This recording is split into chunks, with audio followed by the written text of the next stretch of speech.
Come in sir? May I come in? তোমার school dress কোথায়? Sir আমার একটা স্কুল ড্রেস ধুয়ে দিয়েছি। সোজা বাইরে গিয়ে কান ধরে দাঁড়া। যা, শ্বশুর বাড়ি আইছে, যা কানতে। দুষ্টু ছেলে পেলে। May I coming sir?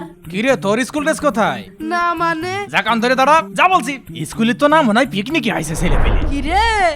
আরে তুই কান ধরলি কে? দেখলাম তো তুই স্কুল ড্রেস পরে আসলি। দেখলাম তুই স্কুল ড্রেস পরে আসিস নি, তাই আমিও বাইরে খুলে রেখে আসলাম। আর জানিস তো তুই যেখানে আমিও সেখানে। তুই আসলে আমার বন্ধু। স্যার আসতে পারি? এই তোর স্কুল ড্রেস। স্যার এই যে আচ্ছা ঠিক আছে, যা। এই তাড়াতাড়ি হোমওয়ার্ক বের কর। স্যার হোমওয়ার্ক নিয়ে আসেনি।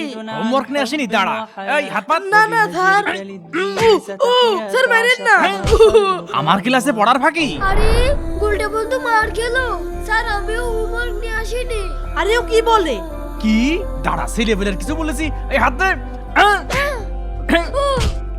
ভাই, এই মিঠু তুই তো হোমওয়ার্ক নিয়ে এসেছিলি, তাহলে তুই শুধু শুধু মার খেলি কেন? তুই না আমার বন্ধু, তুই তখন আমার জন্য কান ধরলি, আর আমি তোর জন্য একটু মার খেতে পারবো না? আচ্ছা তোমারও কি বন্ধু আছে? কমেন্টে অবশ্যই তার নাম লিখবে।